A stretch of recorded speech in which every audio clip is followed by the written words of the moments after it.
নমস্কার বন্ধুরা, কেমন আছেন সবাই? টিনা লাইফস্টাইলে আপনাদের স্বাগতম। এটা ছিল অনেক অনেক আগের একটা ভিডিও, এডিটিং করা হয়নি। শ্রীলঙ্কা যাওয়ার আগের একটা ভিডিও করা হয়নি, আজ করতে বসলাম। এইটা আমি করেছিলাম চিংড়ির কোপ্তা। প্রথমেই আমি চিংড়িগুলো ব্লেন্ডারে ব্লেন্ড করে নিয়ে তারপরে কাঁচা পেঁয়াজ, কাঁচা ঝাল, আদা বাটা, রসুন বাটা, একটু কর্নফ্লাওয়ার দিয়ে যাতে গোল গোল হয়, আর তারপরে ঝালের গুঁড়ো দিয়ে একসাথে ভালো করে মাখিয়ে নেব।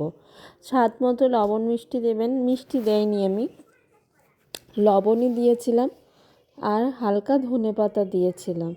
তারপরে সব কিছু ভালো করে মাখাতে হবে, একটু আঠালো আঠালো হবে দেখবেন, যাতে গোল হয়, গোল করে ভাজতে হবে।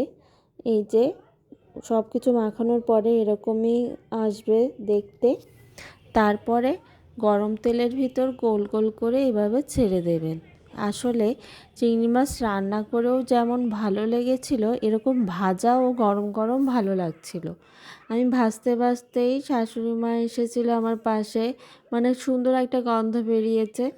মেয়ে আর শাশুড়ি মার জন্য প্লেটে করে গরম গরম এই ভাজিগুলো দিয়ে দিলাম। তারাই অনেক খেয়ে বলেছে যে খুব ভালো হয়েছে, ভাজাটাই অনেক ভালো লাগছিল। আর এখন গ্রেভিটা করব। এই যে ভাজার পরে এরকম হয়েছিল চেহারাটা, খুব ভালো হয়েছে, ভাজাটাই খুব ভালো লাগছিল, আমিও একটা খেয়েছিলাম। এই যে তারপরে গরম তেলে দারচিনি, এলাচ, পেঁয়াজ ভালো করে ভেজে নেব। মাংসের মতো অনেকটা রান্না করব। একটু লাল লাল হয়ে যাওয়ার পরে তারপরে বাকি মশলাগুলো দিয়ে দেব। তারপরে আস্তে আস্তে মশলাগুলো দিয়ে দেব। প্রথমে আমি রসুন বাটা দিয়ে দিই। রসুন বাটাটা দিলে ভালো করে কষালে আলাদা একটা অন্যরকম স্বাদ আসে, মানে যে মশলাটা আগে দেবেন সেই মশলাটার একটা অন্যরকম স্বাদ আসে।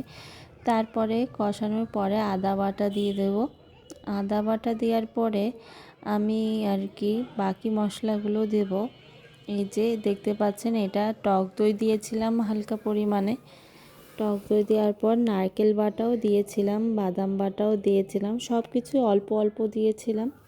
প্রথম রাঁধছি যেহেতু, চিংড়ি মাছের কোপ্তা কেমন হবে আমি জানি না এই যে কাজু বাদাম, পেস্তা বাদাম বাটা দিয়েছিলাম, দিয়ে হালকা হলুদ দিয়ে ভালো করে কষিয়ে নেব। কষিয়ে নেওয়ার পর তারপরে শুকনো ঝালটা দেব।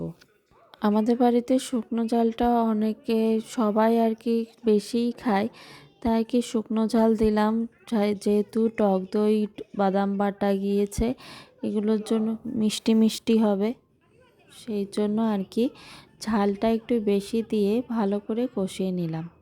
তারপরে হালকা একটু জল দিয়ে তারপরে আবার একটু কষিয়ে নেব। যত কষাবেন ততই মশলাটা বেশ ভালো লাগবে খেতে। তারপরে এই চিংড়ি মাছের কোপ্তাগুলো দিয়ে দেব।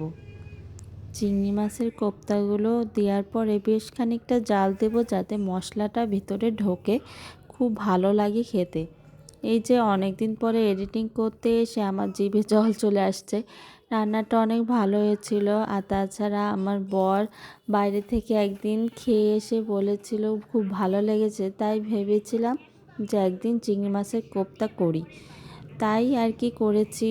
তাই আবার সবাইও ভালো খেয়েছে, একটু অন্যরকম স্বাদ, মাংসের মতো লাগছিল, বেশ মজা হয়েছিল রান্নাটা। এই যে জলটা শুকালে পরে লাস্টের দিকে একটু গরম মশলা দিয়েছিলাম, জায়ফল জয়িত্রী আপনারা দিলেও দিতে পারেন। যত মশলাপাতি দেবেন ততই স্বাদ হবে। এই যে আমার রান্না প্রায় শেষের পথে, আর একটু কষানোর পরে নামিয়ে ফেলবো। এই যে নামানো শেষ, লাস্টে চিংড়ি মাছের কোপ্তাটা এমনই হয়েছিল।